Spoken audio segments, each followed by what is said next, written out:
کا باعث بھی بنتا رہتا ہے۔ باعث یعنی کی وجہ، سبب بنتا رہتا ہے کہ میر کی شاعرانہ عظمت بلندی، اونچائی کا اعتراف مین مان لینا، اقرار کرنا، تسلیم کرنا، نہ صرف ان کے معاصرین ایک ہی دور میں رہنے والے شاعر لوگ معاصرین نے کیا ہے، یعنی وہ ان کی تعریف کرتے دکھائی دیتے ہیں، بلکہ اب تک کے تمام مستند جو ناقدین ہیں، جو مستند یعنی جو مستند ہے، جو دلیل سے باثابت کرتے ہیں، جو اعلیٰ لوگ ہیں، تو مستند ناقدین اور غزل کے معتبر اعتبار قابل اعتبار شعراء نے میر کے کلام کی ہمگیریت جس میں کئی رخ ہوں، جس میں زندگی کے کئی پہلو بیان کیے گئے ہوں، اس کو ہمگیریت کہتے ہیں، جس کو انگلش میں یونیورسل کہتے ہیں۔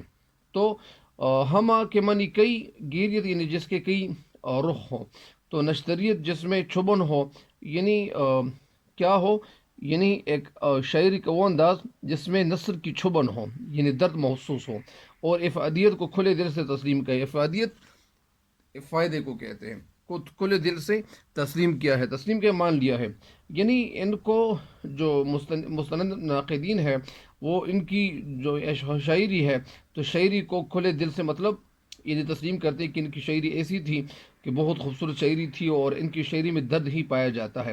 غالب اور بہت سارے شعراء نے کوشش کی کہ ان کی طرح شاعری کر لیں، لیکن کوئی بھی ان کی طرح شعر لکھنے میں کامیاب نہیں ہوا۔ غالب جیسے یگان ازگار جو ہے شاعر نے بھی کچھ اس طرح کہا ہے کہ ریختہ کہ تم ہی استاد نہیں ہو غالب، کہتے ہیں اگلے زمانے میں کوئی میر بھی تھا۔ تو ریختہ یہ پرانے دور میں یہ ایک طرح کی اردو ہی کہی جاتی تھی، اور اس کو یہ پرانی دور میں جو اردو تھی تو اس کو بھی ریختہ کہتے ہیں۔ تو اسی طرح تم ہی استاد نہیں ہو غالب، یعنی پڑھی ہوئی، ریختہ کے معنی پڑھی ہوئی یا گری ہوئی یا پڑھی ہوئی چیز یا منتشر چیز کو بھی کہتے ہیں۔ ریختہ کہ تم ہی استاد نہیں ہو غالب، لیکن یہاں پہ اردو کی طرف اشارہ کیا جاتا ہے، کہتے ہیں اگلے زمانے میں کوئی میر بھی تھا، یعنی میر کو غالب بھی ایک بڑے شاعر کے طور پر مانتے ہیں اور تسلیم کرتے ہیں اور اقرار کرتے ہیں۔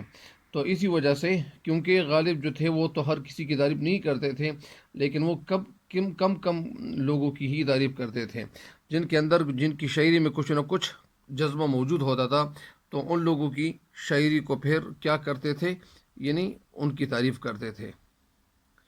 آگے بڑھتے ہیں۔ اچھا، تو اسی طرح میر کو خدائے سخن کے نام سے بھی یاد کیا جاتا ہے۔ خدائے سخن یعنی خدائے سخن یعنی سخن کے معنی تو قول ہے، باتیں ہیں، لیکن یہاں پہ خدائے سخن کے نام سے بھی یاد کیا جاتا ہے۔ میر کا اسلوبی بیان سادہ اور سلیس ہونے کے باوجود ندرت اور انفرادیت کا حامل ہے، یعنی ان کا جو بیان تھا وہ سادہ اور سلیس بھی تھا، اور ان میں ایک انفرادیت یعنی انڈیویجولیٹی ان کے اندر موجود تھی۔ ان کے کلام میں روزمرہ اور محاورے کا جو التزام یعنی اس کا لحاظ رکھنا بخوبی موجود ہے۔ ان کے عہد میں یعنی ان کے دور میں اردو شاعری کے زیرین عہد سے تعبیر کیا جاتا ہے۔ انہوں نے اردو ادب کو یعنی 6 ضخیم مجموعے ہائے کلام دیے، اور انہوں نے جو اردو ادب میں جو شاعری کی تو یہ 6 دیوان انہوں نے لکھ دیے تھے، جن کی قدر و قیمت یعنی جو اعلیٰ پائے کی دیوان لکھنا وقت گزرنے کے ساتھ ساتھ بڑھتی چلی جا رہی ہے۔ گویا میر تقی میر کا دعویٰ بالکل درست ثابت ہوا ہے، یعنی یہ انہوں نے جو دعویٰ کیا تھا، اور دعویٰ اس لیے کیا تھا کہ وہ لوگ یا اسی طرح وہ شاعر جب وہ شاعری کرتے ہیں اور ان کی شاعری بھی اعلیٰ پائی کی ہو، جن کی شاعری بھی بہت خوبصورت ہو، جن کی شاعری میں درد بھی پایا جاتا ہو، اور جن کی شاعری ایسی شاعری ہو کہ وہ کیا ہو، یعنی عالمگیر ہو، اور اسی طرح ہمگیر ہو، جس میں کئی جہد ہو، جس میں کئی طرف ہو، جس میں ہمگیریت ہو، تو اس لیے انہوں نے جو دعویٰ کیا تھا تو یہ صحیح کیا ہوا تھا۔ سارے عالم پر ہوں میں چھایا ہوا، یعنی اپنے بارے میں کہنا یہ چاہتے ہیں کہ سارے عالم پر یعنی ساری دنیا پہ، دنیا کا مطلب سارے شاعر بھی ہو سکتے ہیں، یعنی ساری دنیا میں جو شاعر ہے میں ان پہ چھایا ہوا ہوں، مطلب اس کا یہ ہے کہ میری شاعری جو ہے ان سے برتر ہے، بلند ہے، مستند ہے میرا فرمایا ہوں، مستند یعنی دلیل کے مطابق ہے اور قابل اعتبار ہے، یعنی میں جو بھی شاعری کرتا ہوں تو اس میں یعنی وہ کانفیڈینشیل شاعری ہے، اور اس میں جو جذبہ میں بیان کرتا ہوں، جو کچھ کہتا ہوں، تو یہ بڑی خوبصورت انداز میں اس کو بیان کرتا ہوں۔ تو یہ تو تھا ان کے حوالے سے کچھ نہ کچھ اظہار خیال، اور ابھی ان کی تشریح کی طرف بڑھتے ہیں کہ ان کی شاعری کیا ہے، اور اشعار کی تشریح کیا ہے، اور کیسی ہونی چاہیے۔ تو اشعار کی تشریح کی طرف بڑھتے ہیں تاکہ آپ کو صحیح سمجھ آ جائے کہ یہ کہنا کیا چاہتے ہیں۔ تو یہ آغاز کرتا ہوں اللہ کے فضل و کرم سے، اللہ کے باربرکت نام سے۔ کیا ہے؟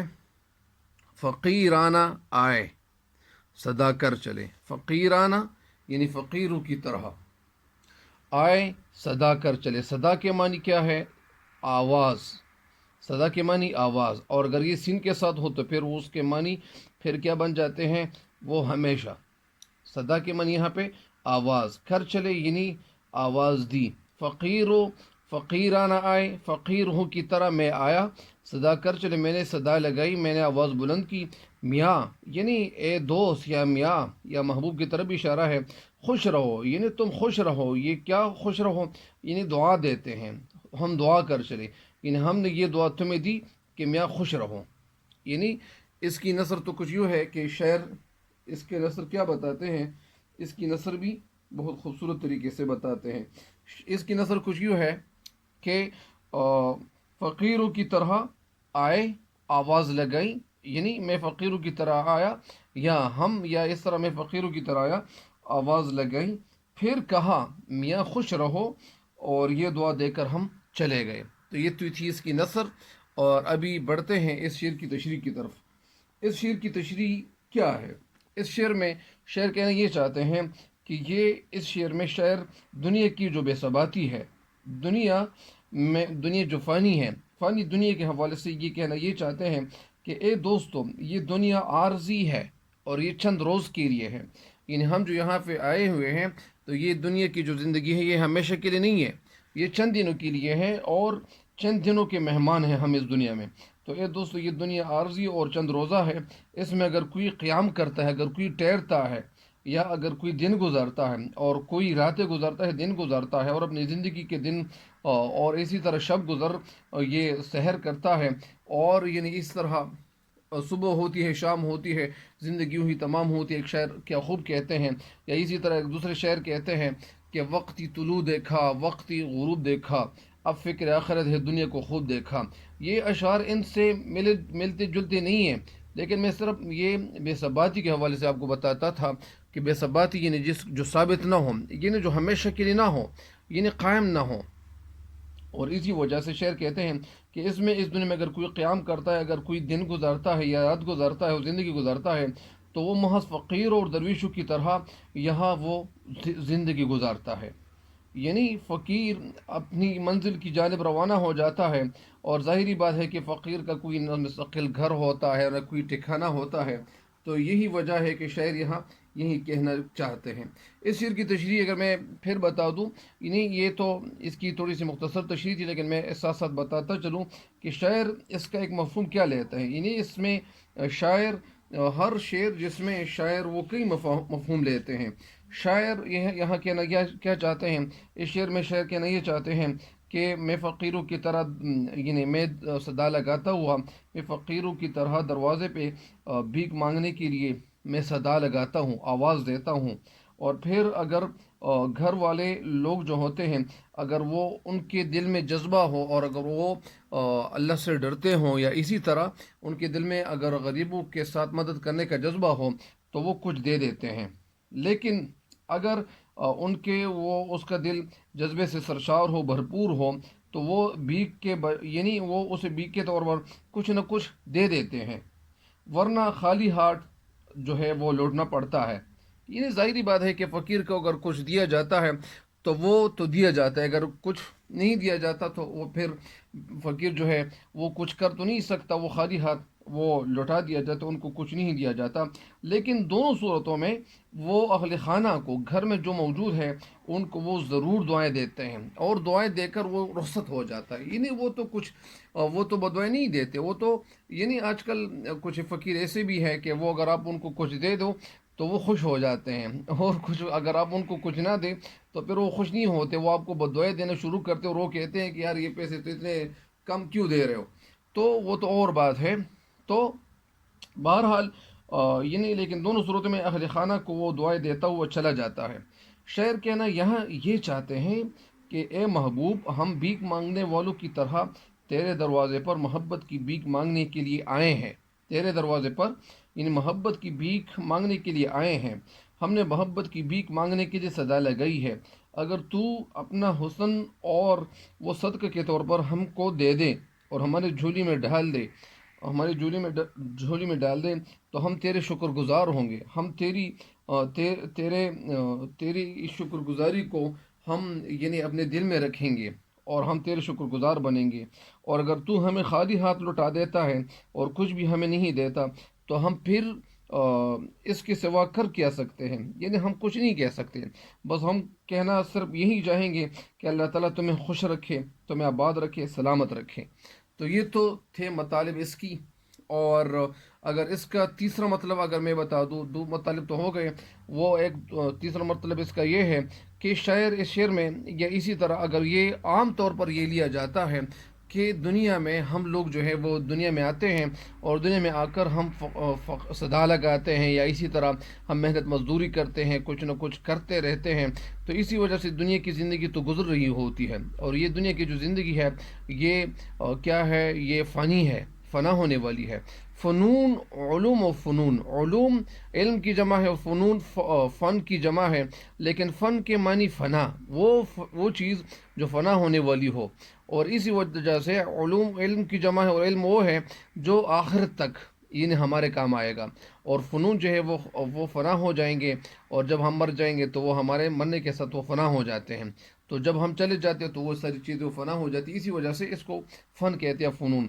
تو اسی وجہ سے شاید اس کا تیسرا مطلب یہ لیتا ہے کہ دنیا میں جو انسان آتا ہے تو وہ کچھ دنوں کے مہمان ہوتے ہیں، اور کچھ دن یہاں جب وہ گزارتے ہیں تو اس کے بعد وہ آخرت کی طرف چلے جاتے ہیں، اور اس دنیا کو خیر بات کہہ کر چلے جاتے ہیں. پھر لوگ ان کا نام اگر وہ ایک دن، دو دن، یا ایک مہینہ، دو مہینہ، ایک سال، دو سال وہ لیتے ہیں، لیکن اس کے بعد وہ ان کو بھلاتے ہیں. اور پھر ظاہری بات ہے کہ ان کے دنیا کے بکھیڑے اور دنیا کے بہت سارے کام ہوتے ہیں، ان کو بھی پورا کرنا پڑتا ہے. اسی وجہ سے اگر وہ ان کے کچھ بھی یعنی جب ان کے رشتہ دار ہو جو بھی ہو وٹ ایور، تو وہ بھول جاتے ہیں اور اپنی زندگی میں ویسے غرق ہو جاتے ہیں کہ پھر ان کو یاد رکھنا بڑا مشکل کام ہو جاتا ہے. تو اسی وجہ سے شاعر اس کا تیسرا مطلب یہی نکالتا ہے. ایک دفعہ پھر یہ تشریح اس کی سنیں. شاعر شعر میں کہنا یہ بس مجھے امید ہے کہ اب اس شعر کی تشریح سمجھ چکے ہوں گے، کیونکہ زیادہ ڈیٹیل میں پھر جانا نہیں چاہیے. اگلے شعر کی طرف بڑھتے ہیں. یہ دو اشعار کافی ہے آج کے لیے. دوسرے شعر کیا ہے؟ وہ کیا چیز ہے آہ جس کے لیے ہر ایک چیز سے دل اٹھا کر چلے. کیا چیز کا مطلب یعنی اس کے کئی مطالب ہوتے ہیں، اس کے کئی مطالب ہوتے ہیں اور کئی مطلب ہے اس شعر کے. اگر میں سب سے پہلے کیا بتا دوں، نثر بتا دوں. نثر اس لیے بتاتا ہوں تاکہ آپ کے ذہن میں فوراً بیٹھ جائے. یعنی اس کی نظر کچھ یوں ہے کہ وہ کیا چیز ہے جس کے لیے میں نے ہر چیز سے دل اٹھا لیا اور دنیا سے رخصت ہو گئے. یعنی وہ کیا چیز ہے جس کی وجہ سے میں ہر چیز سے دل اٹھا لیا، یعنی میرا دل بھر گیا ہے اور چیزوں سے. لیکن کیا وجہ ہے کہ میں نے ہر چیز سے دل اٹھا لیا اور دنیا سے رخصت ہو گئے. تو اس کا ایک مطلب ابھی میں مطلب کی طرف جاتا ہوں. اس شعر میں اگر میں آپ کو تھوڑا سا مختصراً بتا دوں، اس شعر میں میر تقی میر اپنے آپ سے مخاطب ہو کر کہتے ہیں کہ وہ کیا چیز ہے جس کے لیے میں ساری دنیا سے میں نے دل اٹھا لیا ہے. اپنے پرائے سے سب لوگوں سے میں نے تعلق جو ہے وہ کاٹ لی ہے، میں نے قطع تعلق کر لیا ہے. لیکن دنیا کی جو رنگینیاں ہے، جو دلچسپیاں ہے، اس سے میں نے منہ موڑ لیا ہے، اور میں نے خلوت نشینی اور گوش نشینی کی زندگی اختیار کر لی ہے. لیکن ظاہر ہے کہ وہ میرا محبوب ہے، کہ میرا محبوب ہے. اور محبوب کیا ہے؟ جس کے ساتھ محبت کی جاتی ہے. تو اسی وجہ سے شعر کہتے ہیں کہ وہ میرا دل کا قرار ہے. اس کے لیے میں نے دنیا کی ہر چیز کو چھوڑ دی، اور دوستوں، عزیزوں، رشتہ داروں کو ناراض کیا، مگر یہ قربانی دینے کے باوجود وہ مجھے اپنا محبوب جو ہے اس کا وصال اور اس کا جو قرب تھا وہ نصیب نہیں ہوا. ابھی ایک دفعہ پھر میں اس شعر کی دو مطالب کی طرف آپ کو لیے چلتا ہوں. اس کا ایک مطلب کیا ہے؟ وہ کیا چیز ہے جس کے لیے ہر ایک چیز سے دل اٹھا کر چلے. دل اٹھا لینا یعنی دل بھر جانا۔ اس شعر کے دو مفہوم ہیں۔ اس کا ایک مفہوم تو یہ ہے کہ پہلا یہ کہ محبت بھی کیا ایسا عجیب جذبہ ہوتا ہے کہ عاشق کو محبوب کے سوا کوئی دوسری چیز وہ نظر نہیں آ رہی ہوتی، تو اسی وجہ سے اس کا جی جو ہے وہ بیزار ہو جاتا ہے۔ اسی طرح کسی چیز یا کسی شخص میں وہ دلچسپی باقی نہیں رہتی ہے، چنانچہ عاشق دوسرے انسانوں کی ہم نشین ہی اور ان کے ساتھ دوستی سے وہ گریز کرتا ہے، ان کو چھوڑ دیتا ہے، لیکن ساتھ ساتھ صرف یہی چاہتا ہے، اس کا دل یہی چاہتا ہے کہ محبوب جو ہے وہ نظروں کے سامنے ہو، اسے دیکھتے رہے اور کوئی دوسرا اس کا اس محبوب کے ساتھ یعنی وہ خلوت میں خلل انداز نہ ہو، کوئی رکاوٹ نہ بنے، بس وہ صرف اس کا ہو، اور دل و دماغ پر ہر وقت اس کا محبوب جو ہے وہ تصور چھایا رہتا ہے، اور وہ تصور وہ تصویر وہ موجود ہوتی ہے۔ اس کا ایک مضمون تو یہ تھا۔ دوسرا مضمون اگر میں آپ کو بتا دوں وہ یہ ہے کہ ہر انسان جو اس دنیا میں وہ آیا ہوا ہے تو وہ کچھ نہ کچھ علم ضرور رکھتا ہے، کہ جو شخص بھی اس دنیا میں آیا ہوا ہوتا ہے تو وہ اس دنیا میں ہمیشہ نہیں رہے گا، وہ اس دنیا کو چھوڑ کے ضرور جائے گا۔ اور شاعرانہ انداز میں اگر وہ اس طرح کہا جائے کہ مجھے نہیں معلوم کہ آخرت میں خوبی اور دلکشی کیا ہے، یعنی آخرت کی جو زندگی ہے اس میں کیا ایسی خوبی ہے، کیا ایسی دلکشی ہے اور کیا ایسی دلچسپی ہے کہ تمام تر رنگینیاں جو ہوتی ہے دنیا کی، تو وہ رنگینیاں اور خوبصورتیاں وہ اس کے باوجود لوگ اس دنیا کو چھوڑ کے آخرت کی طرف چلے جاتے ہیں، اور یہاں پہ جو آسائشیں ہیں، جو مال و دولت ہے اور جو رشتہ دار ہے، اس کو خیر بات کہہ کر اور اس سے چھوٹی کر کے اور اس کو خدا حافظ کہہ کر وہ اس دنیا سے چلے جاتے ہیں، اور اس انسان کا دل جو ہے وہ ایسا لگ جاتا ہے آخرت کی زندگی میں کہ پھر واپس آنے کا نام ہی نہیں لیتا ہے۔ تو اس کے تو مطالب ہو گئے۔ ابھی اگر میں ایک دفعہ پھر اس شعر کی تشریح بتا دوں، اس شعر میں شاعر کیا کہنا چاہتے ہیں۔ اس شعر میں شاعر کہنا یہ چاہتے ہیں کہ وہ کیا چیز ہے، کیا اشارہ اگرچہ بہت سی چیزوں کے لیے ہو سکتا ہے، لیکن شاعر کہتے ہیں کہ یہ طریقہ اس سے مراد یہ ہے، اس سے مراد یہ ہے کہ اس سے مراد اس کے حسن و جمال کا جو محبوب ہے، پیکر ہے۔ ایک طرف شاعر محبوب کا حسن و جمال بتا رہا ہے، ساتھ ہی ساتھ اپنی بے پناہ محبت کا اظہار بھی کر رہا ہے، اور کہ محبوب ایسی خوبیوں کا مالک ہے، محبوب ایسا ہے ویسا ہے، بہت ساری باتیں جو واٹ ایور جو میری توجہ کا مرکز بن چکا ہے، یعنی ایسی کون سی باتیں ہیں جو میری توجہ کا مرکز بن چکا ہے میرا محبوب، میری دنیا کے تمام جو کام تھے اس کو میں چھوڑ چکا ہوں، اور سوائے محبوب کے میں کسی چیز میں دلچسپی نہیں لے رہا ہوں۔ شاعر کہنا یہ چاہتے ہیں کہ خدا جانے یہ محبوب یعنی کتنا حسین جمیل ہے، اور جو میرا دل چھین کر لے گیا ہے، میں نے ہر چیز سے اپنا دل اٹھا لیا ہے، ہر چیز کو میں چھوڑ چکا ہوں، اور صرف اپنے محبوب کو اپنی توجہ کا مرکز بنا لینے کی کوشش کر رہا ہوں۔ میں ہر وقت اسی کے خیال میں کھویا رہتا ہوں، اور میں غرق رہتا ہوں اور مشغول رہتا ہوں، اور یہی سوچ میرے ذہن میں ہر وقت یعنی حرکت کر رہی ہوتی ہے، اور جو محبت کے جذبات جو ہوتے ہیں کہ اس کے بیان میں شاعر جو ہے یعنی کوئی بھی شاعر میر تقی میر کی جو شاعری ہے اس کی کوئی برابری نہیں کر سکتا۔ یعنی بہت سارے شعراء نے کوشش کی کہ میر کی طرح یعنی وہ شاعری کر لے، لیکن کوئی بھی ان کی طرح لکھنے میں کامیاب نہیں ہوا ہے۔ تو اسی وجہ سے شعر کے ساتھ اگر میں یہ شعر عرض کر لوں کہ لے گیا چھین کے کون آج تیرا صبر و قرار، لے گیا چھین کے کون آج تیرا صبر و قرار، بے قراری تجھے اے دل کبھی ایسی تو نہ تھی۔ ایک دفعہ پھر سن لے، لے گیا چھین کے کون آج تیرا صبر و قرار، بے قراری تجھے اے دل کبھی ایسی تو نہ تھی۔ تو اس شعر کی تشریح تو مکمل ہو گئی ہے، دو اشعار کی تشریح یہ فی الحال آج کے لیے اتنا ہی کافی ہے۔ انشاءاللہ کل مزید اشعار کی تشریح اپلوڈ کروں گا، تاکہ کچھ نہ کچھ جو طلباء ہے وہ اس سے فائدہ اٹھائیں، اور مجھے امید ہے، اللہ تعالیٰ سے دعا ہے کہ اللہ تعالیٰ آپ لوگوں کو کامیابی دے، اور اللہ تعالیٰ آپ لوگوں کو ایسا مطالعہ کرنے کی توفیق دے کہ آپ لوگ جو ہے وہ مطالعہ سے نہ اٹھے اور نہ بیٹھے، اور بس مطالعہ ہی مطالعہ آپ کی زندگی کا مقصد بنے، اور زندگی کا مقصد تو وہ اللہ تعالیٰ کی رضا ہے، اللہ کو راضی کرنا ہے، اللہ کی عبادت کرنا ہے، لیکن دنیا میں جو ضرورت ہے تو اس کی طرف بھی توجہ دینی پڑتی ہے، اس سے بھی منہ تو ہم نہیں پھیر سکتے، یہ کام بھی ضرور کرنے پڑتے ہیں۔ اسی وجہ سے مطالعہ جو ہے اس کو بہت زیادہ کرنا چاہیے، اور اسی وجہ سے جب انسان مطالعہ کرتا ہے تو طالب علم کا مقصد کیا ہوتا ہے؟ طالب علم کا مقصد طلب کرنا، علم کی طلب کرنا۔ تو اسی وجہ سے مجھے امید ہے کہ آپ ان سے ضرور استفادہ کرو گے، فائدہ اٹھاؤ گے، اور تب تک کے لیے میں اجازت چاہتا ہوں اور آپ کو اللہ تعالیٰ کے سونے حوالے کرتا ہوں، اللہ کے حوالے کرتا ہوں۔ اللہ نگہبان۔